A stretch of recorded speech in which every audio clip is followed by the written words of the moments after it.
5 months after a high-profile gun control bill died amid Democratic infighting in Sacramento, California lawmakers are trying to revive the legislation to strengthen the state's restrictions on who can carry loaded firearms in public. The legislation was filed in response to the U.S. Supreme Court ruling that struck down restrictive concealed carry laws as unconstitutional. The 6-3 decision by the court's conservative majority in June sent New York, California and a handful of other blue states scrambling to rewrite their laws governing how people get licensed to carry concealed weapons. Gavin Newsom and a coalition of top Democrats quickly got behind a bill last year that they said would comply with the Supreme Court decision barring states from making people show a special need for concealed carry permits while still maintaining stringent protocol for issuing them.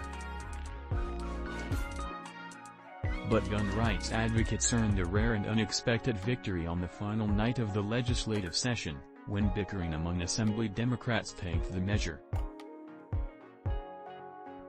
Newsom vowed to work with lawmakers on another proposal this year, Senate Bill 2, saying that it was one of his top priorities this year and that he was resolved to sign it. Gun safety saves lives.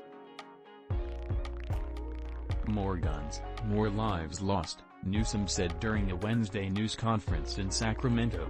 We fell short last year. That's not going to happen this year. No question about that. I will be signing this legislation, he said. Newsom joined State Senator Anthony Portantino, de La Cañada Flintridge, and Attorney General Rob Bonta at the news conference, where they detailed how they plan to get this year's version signed into law.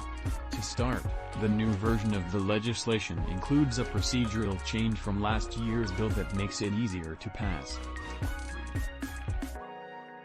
The Democratic trio are expected to argue that a recent wave of mass shootings in the state warrants bold action, and attempt to draw a distinction between California's gun laws to those in Republican-led states like Texas and Florida, the latter of which is considering legislation to allow resident. But rather than changing the legislation to respond to criticism that it was too restrictive to meet the Supreme Court's newly defined constitutional standard, Democrats are plowing forward with essentially the same bill as before. Our goal is to make Californians safe, Portantino said. We're hitting this from every level because it warrants it. And Californians demand that we do it.